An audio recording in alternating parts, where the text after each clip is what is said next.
back to my t-shirt printers. I'm Mike. Let's do this. Okay, so today what we're going to be doing is printing that three color job that we separated in one of the previous episodes. I'll put a link up somewhere. It's where we went through in Illustrator and we separated it without the need of a rip. We're going to take that job, we're going to obviously make it a bit bigger than what this print is over here. This is a little bit small. It could be okay for us to print everything, but I want it big. So we're going to reprint this nice and big. Now I know some of you had downloaded the file. I'll leave the link in the description again, so if you want to download it and try this project, then feel free. But I do want to see what you print. It'll be awesome to see what how you guys print it. So first of all, what we're going to be doing with this print is we're going to be doing a Waterbase Underbase. So the grey color that we're going to be using, we're going to use that as the underbase and then print the Plastisols on top. This just gives a really like silky smooth print. It's really, really smooth, softer to touch. Let's do this.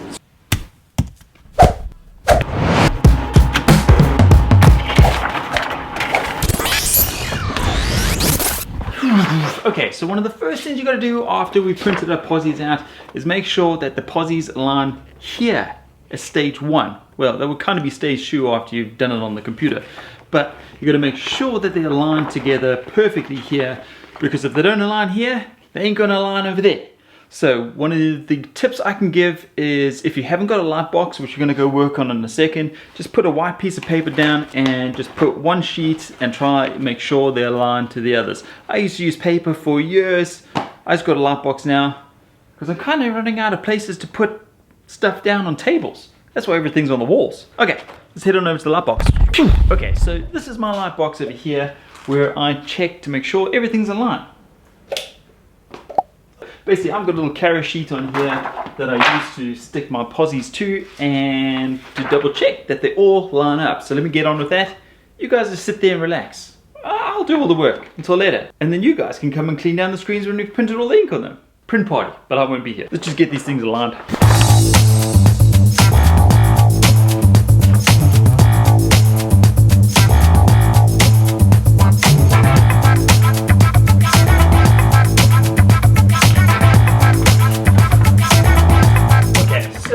Happy with all the screens here, all the registrations printed out perfectly, all the rest of the graphics are all aligned on the light box anyway. Wait till we get to the machine.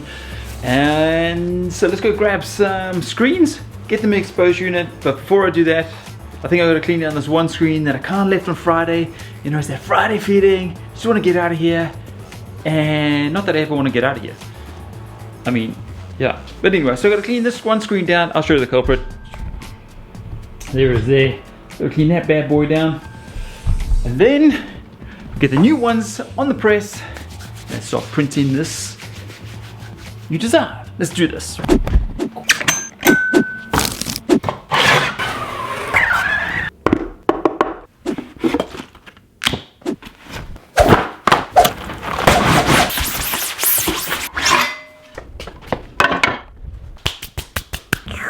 Okay, so let's get these screens exposed.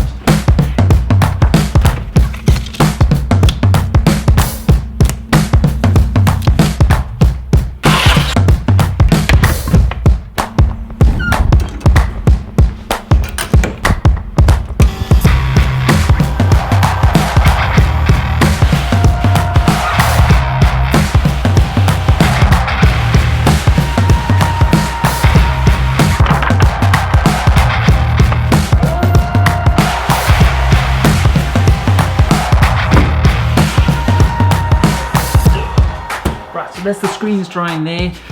The next thing we've got to sort out is the inks. Now, the good thing about the inks this time is I don't have to mix them because we've got that warm gray Waterbase Underbase, and then we've got the deeper red that I'm going to use, which is up there, and then the black is a black, so I don't have to mix any inks. How often does that happen? Like never. Anyway, so let's grab the inks, warm them up a little bit, because warming up your inks makes a softer print. It's always a good thing. And then we should be able to start taping our screens and seeing how well they line up on the press. Let's do this.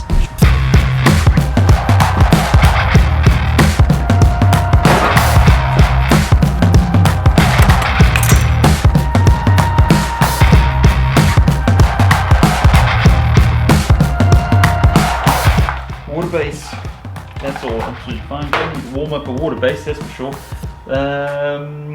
So let's go check if our screens are dry, get them taped up, get them on the press, do our first strike off.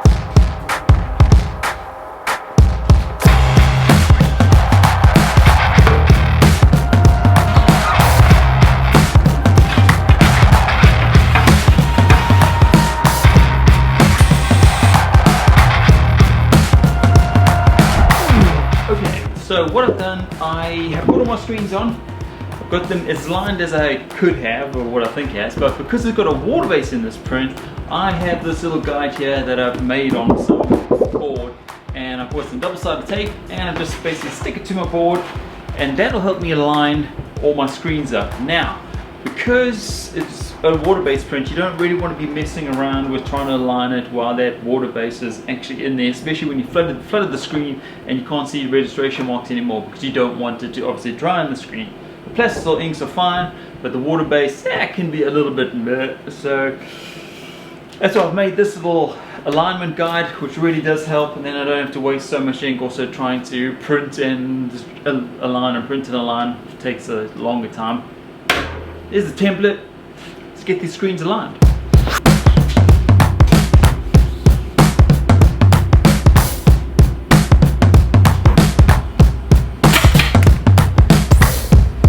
Okay, so we've got all our screens on. I've aligned them as much as I can. Now we just got to put some inks on the screens. I'm going to start off with the black one first. Just going to strike off that black color. And then we can just make sure that all the other screens are aligned in.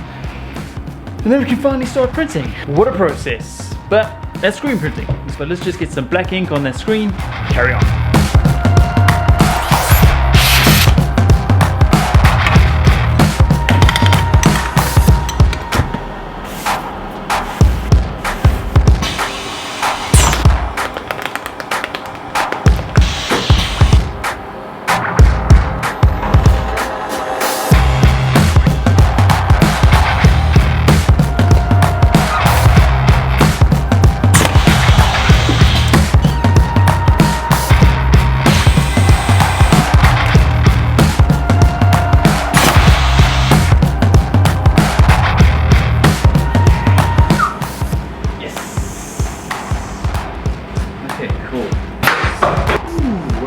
This print really came out, it looks awesome.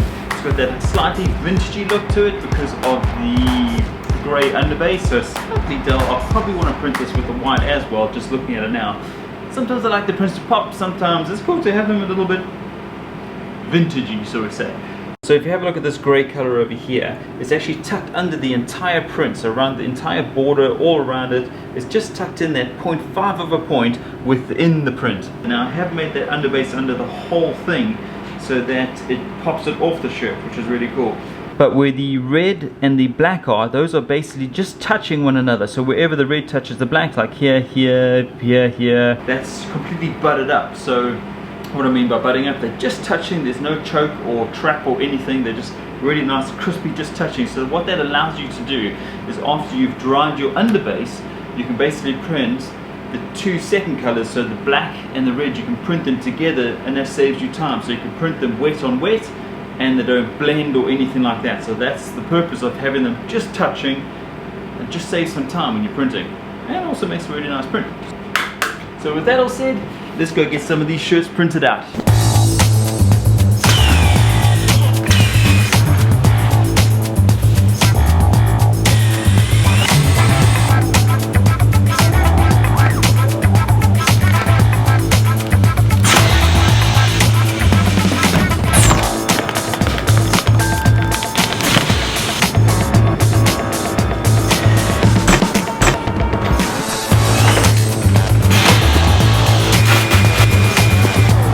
That's the final shirt in the oven. Let's go get some close-up shots.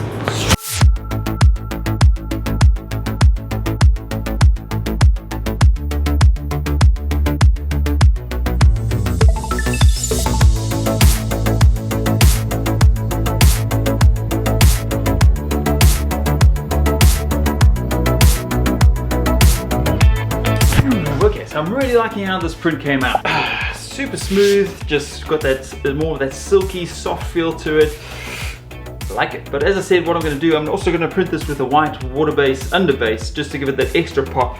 Not that I don't like this one, it's just that vintage look, which is a little bit different for me, but I still like it. But I'm going to definitely do it with that white Underbase, white Waterbase Underbase, just to see how that pops off the color as well. So let's just quickly go through a summary of how we actually, the print process of how we actually got to the stage. First we hit it with 2 strokes of that grey Waterbase Underbase. Then we moved the print straight underneath the flash, and I flashed it for around 10 seconds. Now that is a little bit longer than what I normally flash things for. It's just because you want to really drive that moisture out of that water-based ink to make sure that when you print the Plastisol, it can bond really well to that underbase water base. It's very important that, otherwise you may get washouts or you may get cracks. Then straight after that, I hit it with another 2 strokes of that Waterbase Underbase and moved it underneath the flash again for the exact same time, which is the 10 seconds. Then straight after that flash, I moved it to the red ink. So I did 2 strokes of the red ink. This is just to make sure that I clear that screen, so there's no ink basically left in the screen. I just know from a distance that I will be able to clear the screen with 2 strokes. That's absolutely fine, it works for me, that's what I do. Then moving straight on from that, I moved it to the black print, another 2 strokes of that, once again clearing the screen. And that was it, job done. No need to flash in between the red and the black because we've got the butt register that we sorted out in the separations and everything right from the start. It worked really well. You get that crisp, clean print. Job done. So the link for this project is in the description below. I'll leave it there, so feel free to go download it. If you want to see what's happening here at my t-shirt printers, don't forget to follow us on our social media platforms. And if you haven't, hit that like button. Don't forget to subscribe. With that, I'm out of here.